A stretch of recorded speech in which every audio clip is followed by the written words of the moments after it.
ഇവിടെ 21-ന് tourism director യോഗം നടത്തിയപ്പോൾ ആ യോഗം വിളിച്ചത് ടൂറിസം വകുപ്പ് സെക്രട്ടറിയുടെ ആവശ്യപ്രകാരമല്ല, ചീഫ് സെക്രട്ടറിയുടെ ആവശ്യപ്രകാരമല്ല. അതിൻ്റെ തെളിവെന്താണ്? നിങ്ങൾ മദ്യനയവുമായി ബന്ധപ്പെട്ട യോഗമാണ് വിളിക്കേണ്ടതെങ്കിൽ അതിൻ്റെ സ്റ്റേക്ക് ഹോൾഡേഴ്സിനെ മാത്രം വിളിച്ചാൽ മതി. നിങ്ങളിപ്പോൾ ഇവിടെ പറയുന്ന 21-ലെ യോഗത്തിൽ ആരൊക്കെ പങ്കെടുത്തു? ഞാൻ ഒന്ന് ഇടപെട്ടോട്ടെ. താങ്കൾ ഏറ്റവും അവസാനം ഞാൻ ഒന്ന് ഇടപെട്ടോട്ടെ. ഞാൻ താങ്കളുടെ സംസാരത്തെ തടസ്സപ്പെടുത്തുകയല്ല. അല്ല, ഡയറക്ടർ നൽകിയ വിശദീകരണത്തിലേക്ക് വരാം. ടൂറിസം ഡയറക്ടർ നൽകിയ വിശദീകരണത്തിലേക്ക് വരാം. അതിന് മുൻപ് താങ്കളുടെ ശ്രദ്ധയിൽപ്പെട്ടിട്ടുണ്ടോ എന്ന് അറിയില്ല, അതുകൊണ്ടാണ്. ഒറ്റ സെക്കൻഡ്. ഇല്ല, ഞാൻ തടസ്സപ്പെടുത്തുകയല്ല ശ്രീ കെ അനിൽകുമാർ. താങ്കളുടെ ശ്രദ്ധയിൽപ്പെട്ടിട്ടുണ്ടോ എന്ന് അറിയുന്നതിന് വേണ്ടി മാത്രമാണ്. ഒറ്റ ചോദ്യം. ചീഫ് സെക്രട്ടറി യോഗം വിളിച്ചു. ചീഫ് സെക്രട്ടറി ടൂറിസം സെക്രട്ടറിക്ക് നിർദ്ദേശം കൊടുത്തിരുന്നു. അത് പ്രകാരമാണ് ഡയറക്ടർ യോഗം വിളിച്ചത് എന്ന കാര്യം താങ്കൾക്ക് അറിയാമല്ലോ. ചീഫ് സെക്രട്ടറി തന്നെ റിലീസായിട്ട് നൽകിയിട്ടുണ്ട് ഇക്കാര്യം. അല്പം മുമ്പാണ് അദ്ദേഹം റിലീസ് നൽകിയത്. ശരി, താങ്കൾ പറഞ്ഞോളൂ.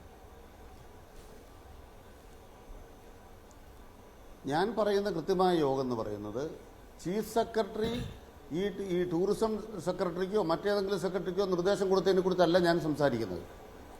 ഞാൻ സംസാരിക്കുന്നത് 21-ലെ യോഗത്തെക്കുറിച്ചാണ്. അത് തന്നെയാണിത്.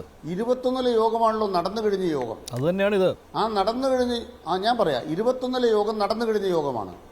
ഞാൻ പറയട്ടെ സാർ, ആ യോഗം ഏതെങ്കിലും സെക്രട്ടറിയുടെ നിർദ്ദേശത്തിന്റെ അടിസ്ഥാനത്തിൽ നടത്തിയ യോഗമായിരുന്നെങ്കിൽ നമ്മൾ സാധാരണഗതിയിൽ മനസ്സിലാക്കേണ്ട കാര്യം എന്താണ്?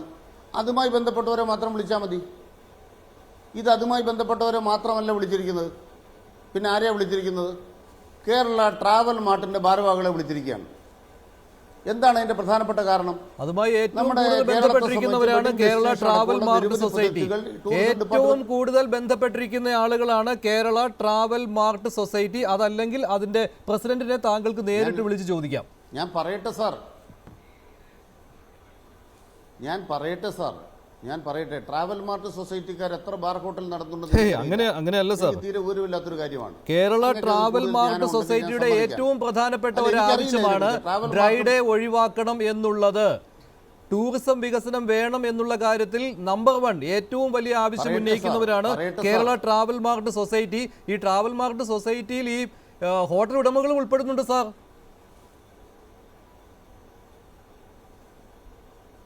ഞാൻ പറയട്ടെ സാർ, അപ്പോൾ ഹൗസ് ബോട്ട് ഓണർമാരെ വിളിച്ചെന്തിനാ? അപ്പോൾ ട്രാവൽ മാർട്ട് സൊസൈറ്റിയുടെ മാറിയോ? ഹൗസ് ബോട്ട് ഉടമകൾ എന്ന് പറയുന്നത് സംസ്ഥാനത്തെ ടൂറിസം രംഗത്ത് പ്രവർത്തിക്കുന്ന ഏറ്റവും പ്രധാനപ്പെട്ട ഒരു സംഘടനയാണ് ഹൗസ് ബോട്ട് ഉടമകളുടെ സംഘടന. അതിന്റെ പേരെന്താണ്? ഹൗസ് ബോട്ട് അസോസിയേഷൻ അല്ലെ? ഹൗസ് ബോട്ട് അസോസിയേഷൻ ആണ് ഡയറക്ടർ നൽകിയിരിക്കുന്ന വാർത്താക്കുറിപ്പിൽ പറയുന്നത്. ഹൗസ് ബോട്ട് അസോസിയേഷനും ഉണ്ട്. ആര് പറഞ്ഞു? ടൂറിസ്റ്റുകളെ ഏറ്റവും കൂടുതൽ ആകർഷിക്കുക എന്നുള്ളതാണ് ഹൗസ് ബോട്ട് അസോസിയേഷനുകളുടെ സമയമായിട്ട് അവർക്ക് എന്താ ബന്ധം? ആര് പറഞ്ഞു ബന്ധമില്ലെന്ന്? എന്തുകൊണ്ടില്ല? അല്ല, ടൂറിസ്റ്റുകളുടെ ആവശ്യം എന്നുള്ള രീതിയിൽ തന്നെയാണല്ലോ ഈ മദ്യം എന്നുള്ള കാര്യം അറിയാമല്ലോ. ടൂറിസ്റ്റുകൾക്ക് മദ്യം വേണം. ഇതാണല്ലോ ടൂറിസം പ്രോത്സാഹിപ്പിക്കുന്നതിന് വേണ്ടി മദ്യം അത്യാവശ്യമാണ് എന്ന് പറയുന്നതും അതനുസരിച്ച് മദ്യനയം രൂപപ്പെടുത്തുന്നതും ടൂറിസ്റ്റ് കേന്ദ്രങ്ങളിൽ പ്രത്യേക സമയം മദ്യവിൽപ്പനയ്ക്ക് കൂടുതലായി അനുവദിക്കുന്നതും അതിന് സമീപമുള്ള തെങ്ങുകൾ ചെത്തി കള്ളെടുക്കണം എന്നുള്ള നിർദ്ദേശം വന്നതും അത് ചട്ടമായിട്ട് മാറാൻ പോകുന്നതും അതാണല്ലോ കേരള ടോഡി. ഇതൊക്കെ ഉള്ളതാണല്ലോ. ടൂറിസം വികസനത്തിന് വേണ്ടി മദ്യലഭ്യത കൂട്ടണം എന്നുള്ള കാര്യം ഈ മദ്യനയത്തിൽ തന്നെ പറയുന്ന കാര്യമാണല്ലോ. അപ്പോൾ ടൂറിസ്റ്റ് ഈ ഹൗസ് ബോട്ട് ഓണേഴ്സിനെ അതിൽ നിന്ന് മാറ്റി നിർത്തുന്നത് എന്തിനാണ്? ഞാൻ ഒറ്റ കാര്യം കൂടി ചെയ്യാം, അതിന് ശേഷം താങ്കൾ പറഞ്ഞോളൂ. ഈ 7 സംഘടനകളും 1 Kerala travel mart society, 2 event management association, 3 house boat association, 4 federation of Kerala hotels association, 5 south Kerala hotels federation, association of approved and classified hotels and Kerala tourism development association. ഇവർക്കെല്ലാം ഈ കാര്യത്തിൽ അഭിപ്രായം പറയാം. അത്തരം സംഘടനകളെ മാത്രമാണ് ഈ യോഗത്തിലേക്ക് വിളിച്ചത്. അവരെല്ലാം അഭിപ്രായം പറയുകയും ചെയ്തിട്ടുണ്ട്. താങ്കൾക്ക് വേണമെങ്കിൽ താങ്കൾ ആദ്യം തന്നെ പറഞ്ഞുവല്ലോ കേരള ട്രാവൽ മാർട്ട് സൊസൈറ്റിക്ക് എന്താ കാര്യമെന്ന്. അതിൻ്റെ പ്രസിഡന്റിനെ വിളിച്ച് ചോദിച്ചോളൂ, അദ്ദേഹം പറയും അദ്ദേഹം എന്താണ് യോഗത്തിൽ പറഞ്ഞതെന്ന്. ശരി, അപ്പം നിങ്ങൾക്കൊരു കാര്യം വ്യക്തത വരുത്തിയിട്ടുണ്ട്. ആ യോഗത്തിൽ മദ്യനയവുമായി ബന്ധപ്പെട്ട ചർച്ചകൾ നടക്കുകയും ടൂറിസം മേഖലയിലെ നിരവധി ആളുകൾ ഇത്തരമൊരാവശ്യം ഉന്നയിക്കുകയും ചെയ്തു എന്നുള്ളതാണ് നിങ്ങൾ പറയുന്നത്. ആ യോഗത്തിൽ അത്തരം ചർച്ചകൾ നടന്നിട്ടുണ്ട് എന്ന് ഒരു വസ്തുതാപരമായി ശരിയായ കാര്യമാണ്. മന്ത്രിമാരാരോടെങ്കിലും ഇങ്ങനൊരു യോഗം നടന്നിട്ടുണ്ടോ എന്ന ചോദ്യം ഒരു മാധ്യമപ്രവർത്തകരും ഉന്നയിച്ചിരുന്നില്ല. വകുപ്പ് സെക്രട്ടറി നിലവാരത്തിലോ മന്ത്രി നിലവാരത്തിലോ സർക്കാർ ഒരു ചർച്ചയും ആരംഭിച്ചിട്ടില്ല എന്ന് മാത്രമാണ് മന്ത്രിമാർ മറുപടി പറഞ്ഞത്. അങ്ങനെയൊന്നും അല്ല സാർ. അങ്ങനെ പറഞ്ഞ ഒരു ചർച്ചയും നടന്നിട്ടില്ല എന്ന് പങ്കെടുത്ത ഒരു യോഗം നടന്നിട്ട് ജനിക്കാത്ത കുട്ടിയുടെ ജാതകം വായിച്ചിട്ട് കാര്യമില്ല എന്ന രീതിയിലാണ് മന്ത്രിമാർ കേട്ടോ ഞാൻ പറയുമ്പോ. ശരി പറഞ്ഞോളൂ. ദയവായി ഒരു കാര്യം മനസ്സിലാക്കണം. നമ്മൾ ചർച്ചയ്ക്കൊരു അവസരം ഉണ്ടെങ്കിൽ നിങ്ങൾ ക്ഷണിച്ചിട്ട് വന്ന ഒരാളാണ്. എനിക്ക് പറയാൻ അവസരം തന്നിട്ട് നിങ്ങൾ എന്ത് ചോദിച്ചാലും ഉത്തരവുണ്ട്. ഞാൻ പറയുന്ന നാട്ടുകാരെ കേൾപ്പിക്കരുത് നിർബന്ധമുണ്ടെങ്കിൽ എനിക്ക് വിരോധമൊന്നുമില്ല, ഞാനിവിടെ ഇരുന്നോളാം, പരാതിയില്ല. ഞങ്ങൾ പറയുന്ന വാദം എന്താണ്? ഇതുമായി ബന്ധപ്പെട്ട് ബഹുമാനപ്പെട്ട MP രാജേഷും അതുപോലെ തന്നെ ബഹുമാനപ്പെട്ട റിയാസും അവരോട് സംസാരിക്കുന്നു. ഇങ്ങനെ ടൂറിസം ഡയറക്ടർ ഒരു യോഗത്തെക്കുറിച്ച് 2 മന്ത്രിമാരോടും ആരും സംസാരിച്ചിട്ടില്ല. മാധ്യമപ്രവർത്തകർ ചോദിക്കുമ്പോൾ മാധ്യമപ്രവർത്തകരോട് പറയുന്ന മറുപടി എന്താണ്? ഇവിടെ മഴക്കാലപൂർവ്വ ശുചീകരണം പോലും അനുവദിക്കുന്നില്ല. അപ്പം ഞങ്ങൾ ഒരു തരത്തിലും സർക്കാർ ചർച്ച ആരംഭിച്ചിട്ടില്ല. സർക്കാർ എന്ന് പറഞ്ഞാൽ വകുപ്പ് സെക്രട്ടറിയും മന്ത്രി ഉൾപ്പെടുന്നൊരു സംവിധാനമാണ്. ആ ചർച്ച ആരംഭിച്ചിട്ടില്ല. എന്നാൽ എത്രയോ നാളുകളായി നമ്മുടെ നാട്ടിൽ ഇതുമായി ബന്ധപ്പെട്ട നിരവധി ചർച്ചകൾ ടൂറിസം മേഖലയിൽ നടന്നുകൊണ്ടിരിക്കുന്നു. ഒരു ചർച്ചയും നടക്കാൻ പാടില്ലെന്നും നടത്താൻ പാടില്ലെന്നും ഞങ്ങൾക്ക് അഭിപ്രായമില്ല. ഞാൻ അങ്ങയുടെ ശ്രദ്ധപ്പെടുന്ന പ്രധാനപ്പെട്ട പോയിന്റ് എന്നാണ് ഈ ചർച്ച ഉന്നയിക്കുന്നൊരു പോയിന്റ് ഞാൻ പറയാം. 21-ന് യോഗം നടന്നു. 21-നും ബാർ ഉടമകളുടെ യോഗം. അഴിമതിയാണല്ലോ ഞങ്ങൾ പറയേണ്ട ഉത്തരം. ആരോപണം സ്മോൾ ആണോ ലാർജ് ആണോ? ഞാൻ പറയുന്ന ചോദ്യം എന്താണ്? 21-ന് നടന്ന യോഗത്തിന് ശേഷം 23-നാണ് അനിമോന്റെ വോയിസ് ക്ലിപ്പ് വരുന്നത്. വോയിസ് ക്ലിപ്പിലൊരു വാചകം അങ്ങയുടെ ശ്രദ്ധ ഞാൻ പെടുത്തുക. എന്താ പറയുന്നറിയാമോ? ഈ മദ്യനയം തീരുമാനിക്കുന്ന കാര്യത്തിൽ പല ആളുകളും പറയുന്നത് പോലെയല്ല. നിങ്ങൾ പണം കൊടുക്കണം, 2.5 ലക്ഷം രൂപ വീതം നിങ്ങൾ തരണം. 3-ലൊന്ന് ആളുകൾ പണം നൽകിക്കഴിഞ്ഞു. അതിലൊരാൾ ഇടുക്കിയിലുള്ള ഇന്ന ഹോട്ടൽ ഉടമയാണ്. അനിമോന്റെ ശബ്ദം നിങ്ങളുടെ ഉണ്ടെങ്കിൽ കേൾപ്പിച്ചാൽ വീണ്ടും മനസ്സിലാവും. എൻ്റെ ചോദ്യം ഇതാണ്. നിങ്ങൾ വിവാദമാക്കുന്ന, നിങ്ങൾ ഏതാണ്ട് കുറ്റകൃത്യം ചെയ്തു എന്നതിലേക്ക് അവതരിപ്പിക്കുന്ന ഒരു യോഗത്തിൽ 21-ന് നടക്കുന്ന യോഗത്തിന്റെ അടിസ്ഥാനത്തിലാണോ ഈ 3-ലൊന്ന് ബാർ ഉടമകളും പണം കൊടുത്തു എന്ന് പറയുന്നത്? ഇടുക്കിയിലെ ഏതാണ്ട് ഒരു ബാർ ഉടമ പൈസ കൊടുത്തു കഴിഞ്ഞു എന്ന് പറയുന്നത്? അവരുടെ യോഗം നടന്നു എന്ന് പറഞ്ഞ 23-ന് മാത്രമാണ്. താങ്കളുടെ വാദം പറഞ്ഞു. ഞാൻ എന്റെ കാര്യം കൂടി പറയട്ടെ. ഞാൻ താങ്കളുടെ ശ്രദ്ധ പോവുകയാണ്. ഒരു കാര്യം ശ്രീ KL കുമാർ, ഞാൻ ഒന്ന് ഇടപെടുകയാണ്. കാരണം അല്ല, അക്കാര്യം ബോധ്യമായി. അക്കാര്യം ബോധ്യമായി. താങ്കൾ കൺക്ലൂഡ് ചെയ്യാൻ പോകേണ്ട അതിന്റെ കാര്യമില്ല. ബോധ്യമായി. പാർട്ടിയുടെ വാദം ഞാൻ കൺക്ലൂഡ് ചെയ്യട്ടെ. ശരി, ഒരു സെന്റൻസ്. എന്റെ പാർട്ടിയുടെ വാദം ഞാൻ കൺക്ലൂഡ് ആയിക്കോട്ടെ. മന്ത്രിമാർ നുണ പറഞ്ഞു എന്നുള്ള ചോദ്യം ഉത്തരം എന്താണ്? മന്ത്രിമാരോട് നുണയും പറഞ്ഞിട്ടില്ല. മന്ത്രിമാരോട് ടൂറിസം സെക്രട്ടറി നിർദ്ദേശം കൊടുത്തിട്ട് നടക്കുന്നൊരു യോഗത്തെ സംബന്ധിച്ച് മന്ത്രിമാരോട് മാധ്യമപ്രവർത്തകർ ചോദിച്ചിരുന്നില്ല. അത്തരമൊരു യോഗത്തെക്കുറിച്ച് മന്ത്രി ലെവലിൽ അറിവുള്ള കാര്യമേ ആയിരുന്നില്ല. അതുകൊണ്ട് അവരോട് ആരും ചോദിച്ചുമില്ല, അവർ മറുപടി പറഞ്ഞുമില്ല. ശരി, സർക്കാർ നിലവാരത്തിൽ ചർച്ച നടത്തിയിട്ടില്ല എന്നാണ് എന്നും ഞങ്ങളുടെ നിലപാട്. ശരി. എന്തായാലും മന്ത്രിമാർ ആ രീതിയിലല്ല പറഞ്ഞത്. ഒരു ചർച്ചയും തുടങ്ങിയിട്ടില്ല എന്നാണ്. പക്ഷേ അതിന് പിന്നാലെയാണ് ഇത്തരത്തിലുള്ള ചർച്ചകളുടെ വിവരങ്ങൾ വന്നത് എന്നത് മറ്റു കാര്യം. പക്ഷേ താങ്കളുടെ വാദം, താങ്കളുടെ പാർട്ടിയുടെ വാദം അതാണ്. പക്ഷേ അല്ല, താങ്കൾ പറഞ്ഞ ഒരു കാര്യം താങ്കൾക്ക് ഇനി അത് അല്ല എന്ന് സമ്മതിക്കേണ്ടി വരും. എന്തുകൊണ്ടാണ് ഈ സ്റ്റേക്ക് ഹോൾഡേഴ്സ്, ഈ മദ്യനയവുമായി ബന്ധപ്പെടാത്ത സ്റ്റേക്ക് ഹോൾഡേഴ്സിനെ വിളിച്ചതെന്ന് താങ്കൾ ചോദിച്ചു. ഞാൻ 7 പേരുടെ പേര് വായിച്ചു. ആ 7 പേരും മദ്യനയവുമായി ഒരു തരത്തിൽ അല്ലെങ്കിൽ മറ്റൊരു തരത്തിൽ ബന്ധപ്പെട്ടവരും അഭിപ്രായം പറയാൻ അർഹരുമാണ്. അത് ഞാൻ ഇവിടെ പറയുകയും ചെയ്തു. ചീഫ് സെക്രട്ടറിയുടെ വാർത്താക്കുറിപ്പിലേക്ക് താങ്കളുടെ ശ്രദ്ധ ക്ഷണിക്കുകയാണ്. അല്പസമയം മുമ്പാണ് വാർത്താക്കുറിപ്പ് വന്നത്. ഡ്രൈ ഡേ ഒഴിവാക്കണമെന്ന ആവശ്യം വ്യവസായ ടൂറിസം മേഖലകളിലെ സ്റ്റേക്ക് ഹോൾഡേഴ്സിന്റെ ഭാഗത്ത് നിന്ന് വളരെ മുൻപ് തന്നെ ഉയർന്നു വന്നിട്ടുള്ള കാര്യമാണ്. അതായത് മെയ് 21-ന് ഉയർന്നു വന്ന ഒരു ആവശ്യമല്ല. 22-ാം തീയതി ആയപ്പോഴേക്കും ബാർ ഉടമകളുടെ യോഗവും 23-ാം തീയതി അനിമോന്റെ ശബ്ദ സന്ദേശവുമായി ബന്ധപ്പെട്ടുള്ള കാര്യമല്ല. എക്സൈസ് വകുപ്പിലും സ്റ്റേക്ക് ഹോൾഡേഴ്സിന്റെ ഭാഗത്തുനിന്ന് സമാനമായ ആവശ്യം ഉയർന്നിട്ടുണ്ട്. എക്സൈസ് വകുപ്പുമായി ബന്ധപ്പെട്ട കാര്യങ്ങൾ ചർച്ച ചെയ്യാൻ ജനുവരി 4-ന് ചീഫ് സെക്രട്ടറി വിളിച്ചു ചേർത്ത യോഗത്തിലും ഈസ് ഓഫ് ഡൂയിങ് ബിസിനസിന്റെ ഭാഗമായി മദ്യവ്യവസായവുമായി ബന്ധപ്പെട്ട് സ്റ്റേക്ക് ഹോൾഡേഴ്സ് ഉന്നയിച്ച വിഷയങ്ങളിലും ഡ്രൈ ഡേ ഒഴിവാക്കുന്ന കാര്യം ഉയർന്നിരുന്നു.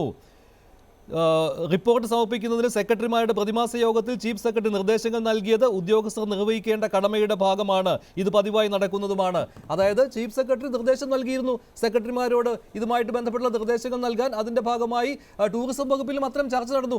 ഇങ്ങനെ ചർച്ച നടന്നത് സമ്മതിക്കാൻ എന്ത് കുഴപ്പമാണ്? വിവിധ വകുപ്പുകളുടെ നിർദ്ദേശങ്ങൾ സ്വീകരിക്കുന്നതിൽ ഒരു കുഴപ്പവുമില്ല. പിന്നെ എന്തിനാണ് നിങ്ങൾ ഈ ഇത് സങ്കീർണമാക്കിക്കൊണ്ട് പോകുന്നത്? താങ്കളുടെ രണ്ട് വാദത്തിനെതിരെയും ഞാൻ വാദം ഉന്നയിച്ചു കഴിഞ്ഞു. ഒന്ന്, സ്റ്റേക്ക് ഹോൾഡേഴ്സ്, എല്ലാ സ്റ്റേക്ക് ഹോൾഡേഴ്സിനെയും വിളിച്ചിരുന്നു.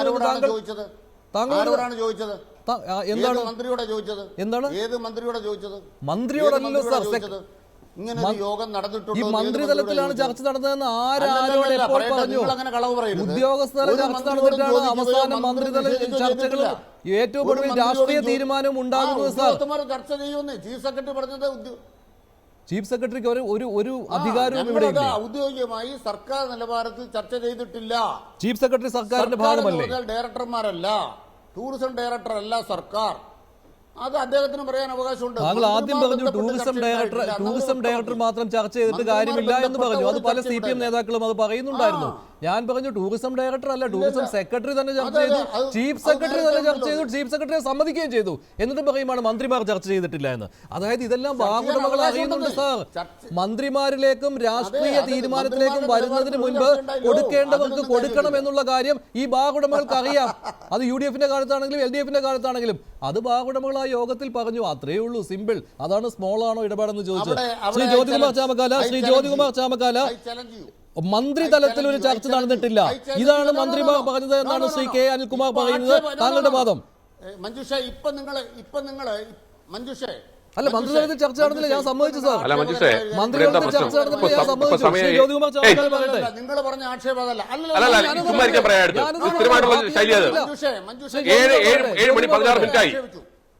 ഞങ്ങളെ ആക്ഷേപിച്ചു.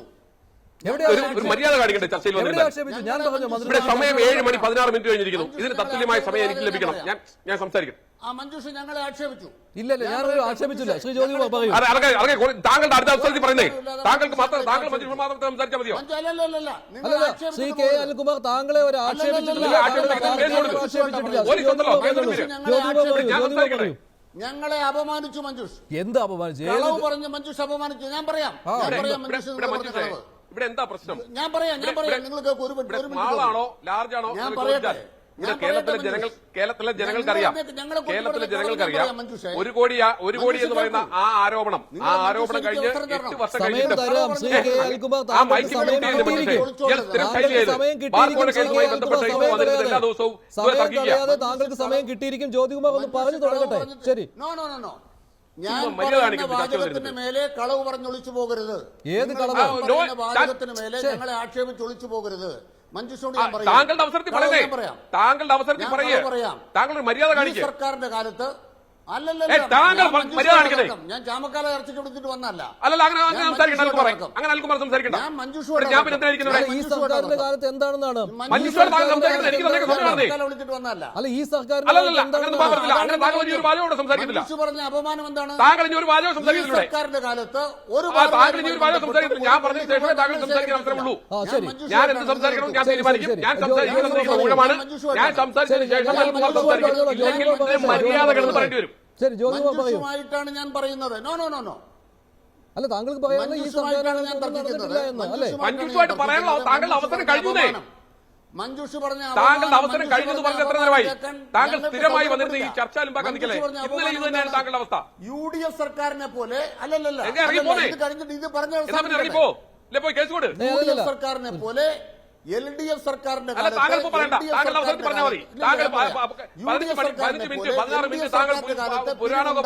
കേട്ടു. ശരി, ആയിക്കോട്ടെ, ഞാനതിന് മറുപടി പറഞ്ഞോളാം. ഇനി പറഞ്ഞോളാം. ചർച്ച മുന്നോട്ട് പോട്ടെ. ഇത് പറയാതെ പോവില്ല. താങ്കൾ പറഞ്ഞുവല്ലോ, കേട്ടു. ഞാൻ തിരുത്താനുള്ള എന്ത് തിരുത്താനാണ്?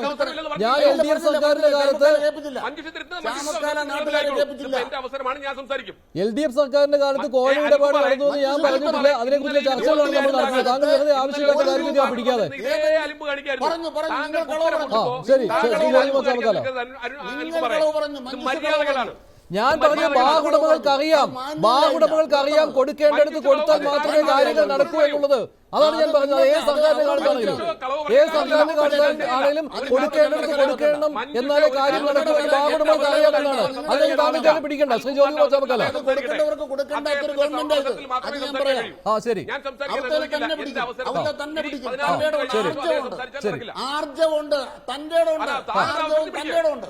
ശരി ശ്രീ ജ്യോതികുമാർ.